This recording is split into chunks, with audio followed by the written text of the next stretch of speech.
My ex cheated while I supported her career. So I sold everything I owned and left her pleading for even a single chance at redemption. I'm a 28-year-old guy, and for the past 3 years, I thought I was building a future with the love of my life, Emily. Every morning, I dragged myself out of bed before sunrise, grabbing my laptop and my coffee, ready to grind extra hours at the office or take side gigs just to cover the little things she needed for her art.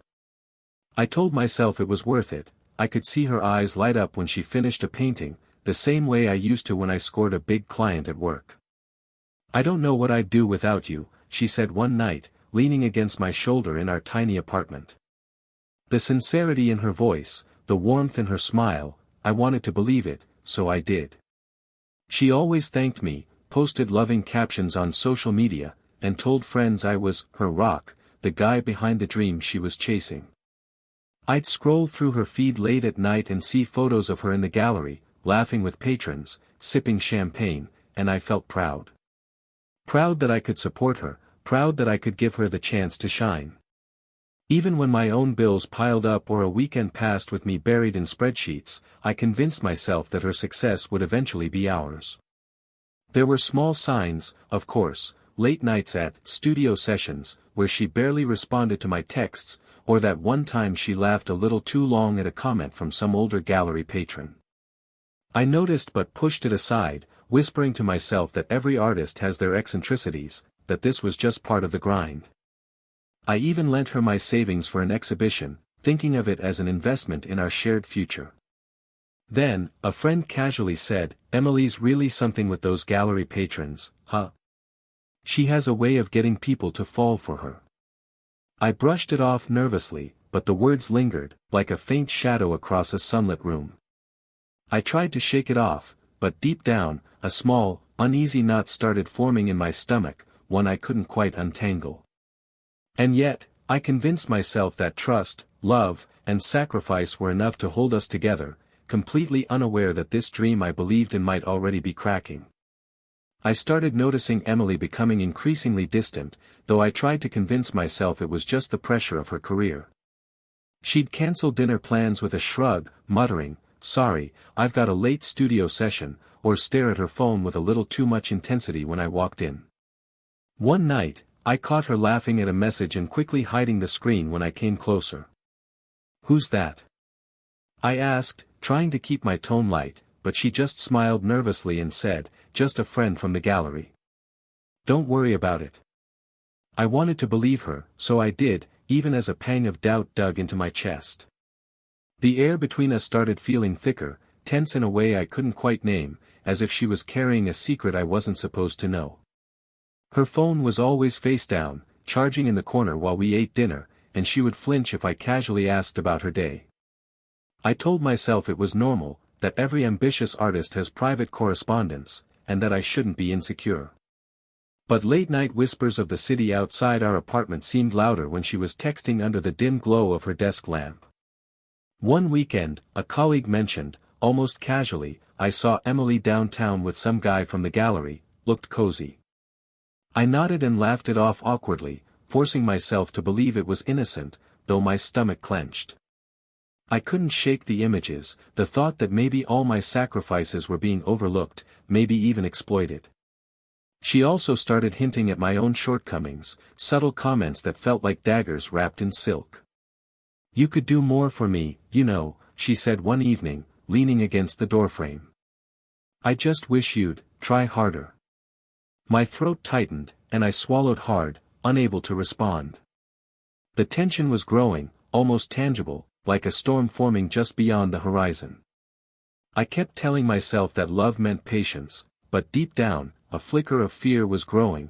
What if my dream was starting to crumble, piece by piece? It was late one night when I finally saw it, messages on her phone that shattered every illusion I'd been clinging to. Emily had been seeing someone else for months, a man whose name I barely recognized, exchanging texts that were intimate, secretive, and blatant. I froze, the phone trembling in my hand, staring at the words that made my chest ache in ways I didn't think were possible. My first reaction was disbelief. No, this can't be real. She wouldn't do this. Not to me. I confronted her the next morning, my voice cracking even as I tried to sound steady. "Emily, what is this?" I asked, holding the phone between us. She looked at me with those familiar eyes, the ones that once made me feel safe, and said softly, "You're reading too much into things. It's nothing serious." I laughed bitterly, anger and heartbreak colliding. "Nothing serious? You've been lying to me for months while I worked my ass off supporting you." Her response was classic gaslighting, a blend of guilt and charm. "You're imagining things. You know how hard my career is. I need space, you don't understand." She turned the conversation, making me feel like the paranoid one, even as the messages glowed on her phone like evidence of my humiliation.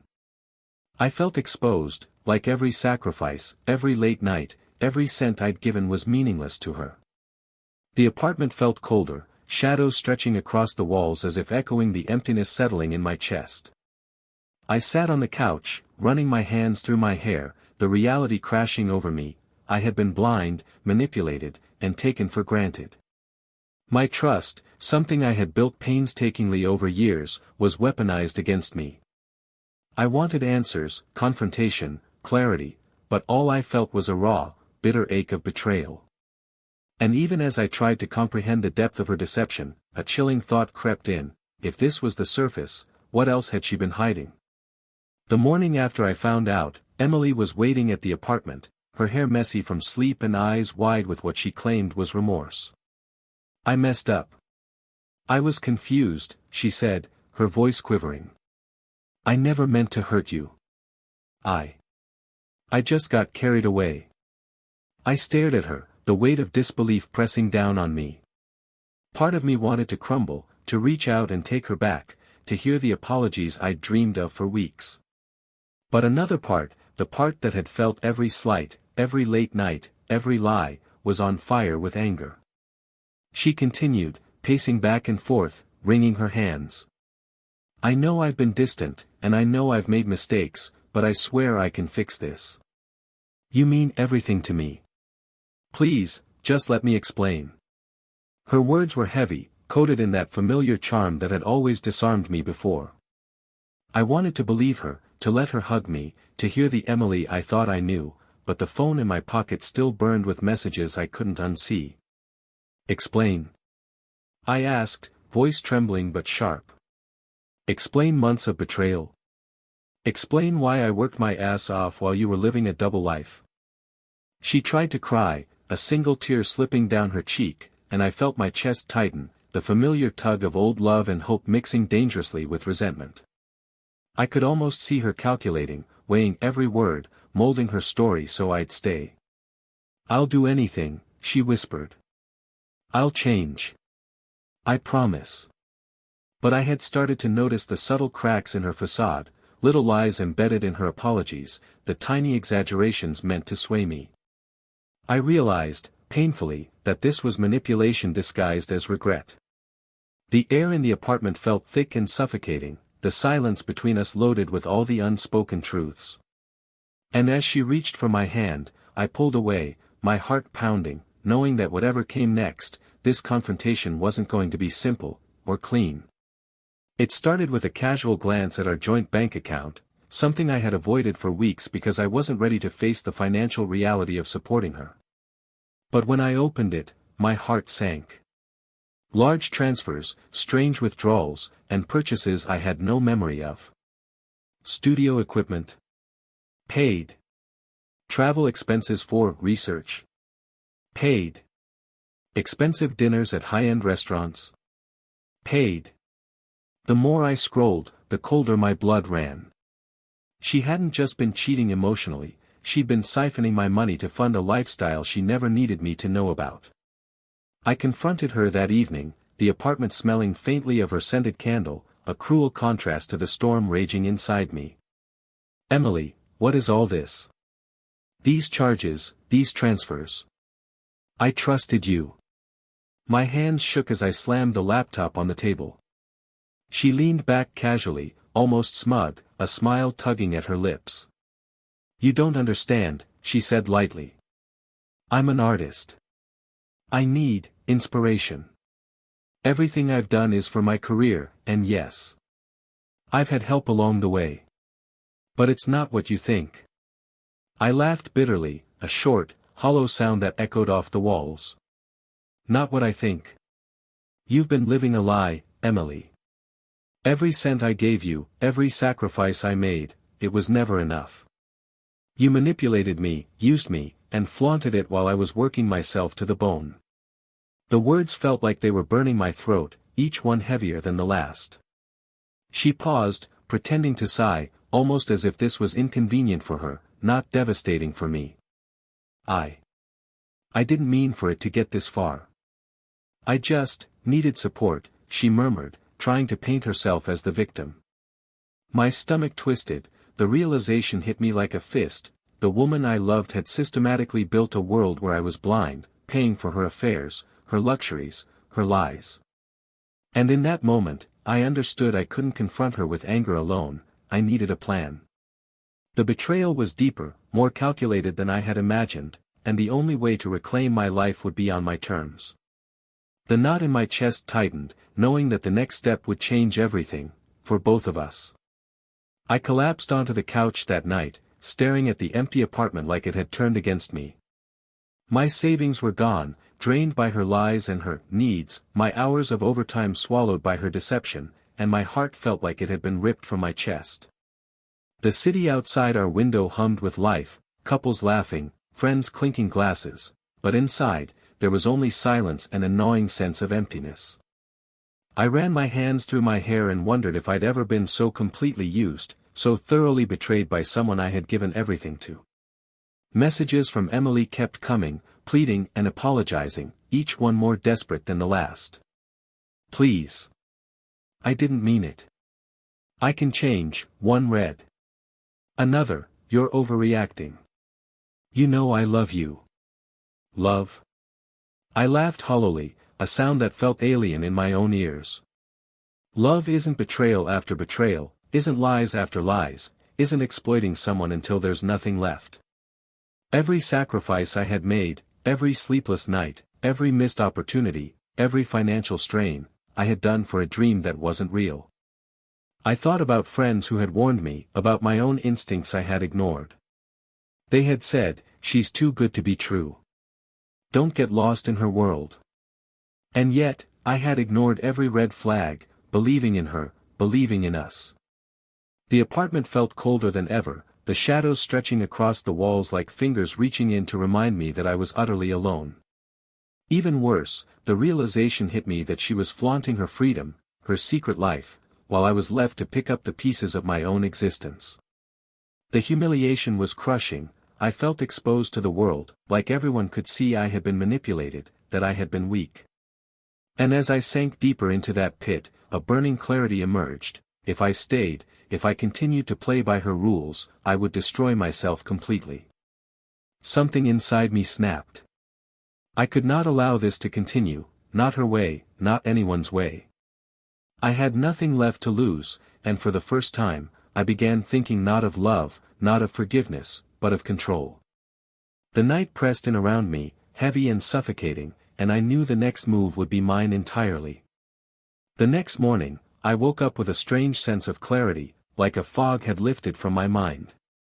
I started going through everything I owned, inventorying my life as if I were preparing for a battle I had been forced into. My car, my collectibles, the high-end watch I'd saved years for, everything she had used to manipulate me was suddenly a tool for my liberation. I listed items for sale, contacted buyers, and set deadlines. Every call, every transaction, every small sale felt like reclaiming a piece of myself that she had tried to take. I could almost feel her influence fading with every passing hour. Emily noticed immediately, sending frantic texts that I ignored. Wait, what are you doing? You don't need to sell all of that. Let's talk, she begged, her tone desperate, almost panicked. I didn't respond. I remembered the nights I had stayed up worried about her, the hours I had given to her projects, the sacrifices I had made while she was living a double life. Now, for the first time, the power had shifted. It was no longer her world I was living in, it was mine, and I would dictate the terms. I meticulously documented everything: bank statements, messages, evidence of her affair, and all financial deception. This wasn't about revenge yet, this was about preparation. If she tried to manipulate me again, I would have everything at my fingertips to ensure the consequences landed where they belonged. Even when friends asked why I was selling so much, I simply smiled, feeling a sense of calm I hadn't felt in months. For the first time, I wasn't reacting, I was acting, deliberately, decisively. By the time evening rolled around, the apartment was quieter, lighter somehow, the oppressive weight of her deceit lifted slightly. I could almost hear the anticipation building, the sense that something monumental was about to happen.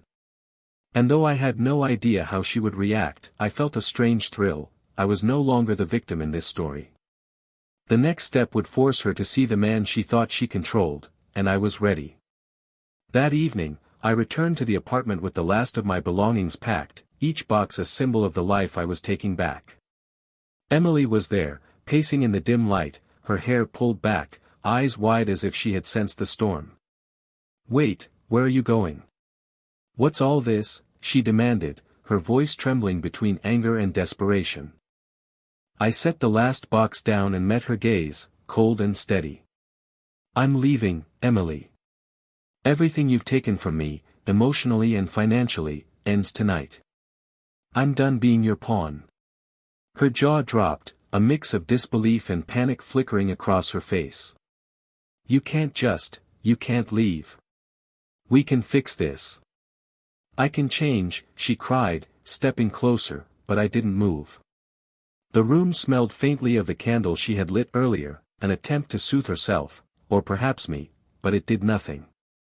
I laid out the evidence on the table: screenshots, bank statements, messages, everything that proved her betrayal.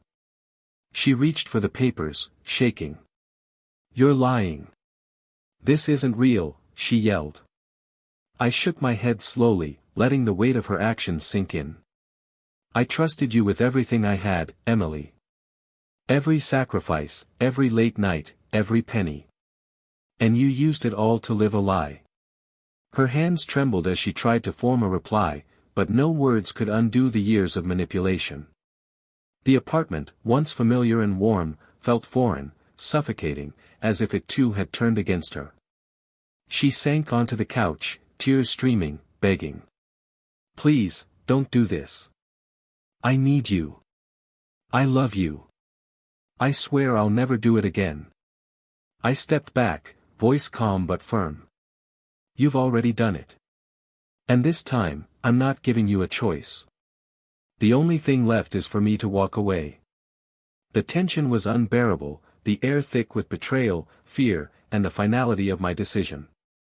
And in that charged silence, I realized the true power had shifted. She was no longer in control, and she would soon understand exactly what that meant. The days after I left were surreal. My phone buzzed constantly with messages from Emily, pleading texts, desperate voicemails, even messages through mutual friends. "Please. I'll do anything. Just give me one more chance. I can fix this," one text read, followed by another: "I can't live without you. Please come back." Each notification made my stomach twist, a mixture of old attachment and revulsion battling for dominance. I read them once, then deleted them, feeling a strange calm settle over me, as if each ignored plea was a weight lifting off my shoulders. She tried showing up at my workplace, leaving flowers at my apartment, even calling late at night to cry over the phone. Friends would whisper, "She's desperate, isn't she?" And yes, she was, but desperation didn't erase betrayal, didn't make months of lies vanish. I remembered all the times I had sacrificed sleep, money, and energy for her, only to be exploited and humiliated. I realized that no amount of tears could repair what had been broken, and for the first time, I felt truly unshakable. A particularly cold evening, I saw her standing outside my apartment window, pleading silently, hand pressed to the glass. My reflection stared back at me from the dark pane, a man who had been used, betrayed, and manipulated, but who now held the reins of his own life. I didn't open the window, I didn't respond. The streetlights reflected off the pavement like shards of glass, and the reality settled in: she no longer had power over me. And in that silence, in that distance, I found a strange, almost painful satisfaction. She could beg, plead, manipulate, but I had already chosen my path. My peace, my dignity, and my life were mine again, and she was left to face the consequences of her own actions. And as I shut the door softly behind me that night, I knew she had realized it too. I spent the next few weeks finalizing everything I had started, selling the last of my possessions, paying off debts I had taken on for her, and slowly untangling the financial web she had wrapped me in. Each transaction felt like a small victory, a reclaiming of my life piece by piece. The apartment felt emptier, yes, but lighter too, as if the weight of her lies had finally lifted from the walls. I walked through the space one last time, inhaling deeply, noticing the faint smell of the candle she had left burning, and smiled softly. This was no longer her world, I had carved out my own. Her messages kept coming, frantic and emotional: "Please, I'm begging you, just talk to me." I didn't respond. I realized that silence was my strongest tool now. No words could convey the empowerment I felt. Friends and family reached out, amazed at how calm and composed I had become despite the chaos she had caused. It felt surreal to see people respect my boundaries when, not long ago, I had been the one bending over backward to accommodate her whims. I started rebuilding my routines: early mornings, long walks, and nights spent catching up on hobbies I had abandoned for her. Every step was a reminder that this life, these choices, were mine alone. The freedom, while tinged with the memory of betrayal, was intoxicating. Emily's presence faded from my mind with each passing day, replaced with clarity and purpose. For the first time in months, I wasn't fighting to survive her manipulation, I was thriving without it. And yet, in the quiet moments, when the city outside hummed softly, I could almost sense her watching, realizing that for once, she had no control. The empowerment settled deep in my chest, a quiet fire that told me, she had lost, and I had regained everything. The next chapter of my life was mine to write, and she was no longer in it. Word spread quickly among friends and colleagues about Emily's affair and the financial lies she had woven so carefully. Social circles shifted almost overnight. People who once admired her suddenly distanced themselves, whispering and sharing rumors of betrayal. Even the man she had been seeing moved on, leaving her exposed and alone. I watched from a distance, not out of malice, but with a strange sense of vindication. She had built her world on manipulation, charm, and deceit, and now the cracks were widening into chasms she couldn't ignore. Mutual friends started calling me, sharing stories of her desperate attempts to salvage her reputation. "I can't believe she did this," one friend said, shaking their head. "I always thought she was sincere." I listened, letting the words wash over me, feeling a mix of disbelief and quiet satisfaction. For months, I had carried the weight of her lies, and now, finally, the consequences were catching up with her. She couldn't charm or gaslight her way out of this one. The truth was visible for everyone to see. It was surreal to watch her attempts at social survival crumble. Invitations disappeared, colleagues avoided her at gallery events, and even casual acquaintances whispered behind her back. The very person who had seemed untouchable, the one I had once defended and loved, was now isolated by the fallout she had created. And in that isolation, I felt a final, quiet sense of closure. The woman who had used me, lied to me, and flaunted her betrayal was finally facing the reality she had long ignored. The days that followed were quieter, but not empty. They were mine. I rebuilt my life with deliberate care, focusing on my work, my passions, and the friendships I had neglected while caught in her orbit.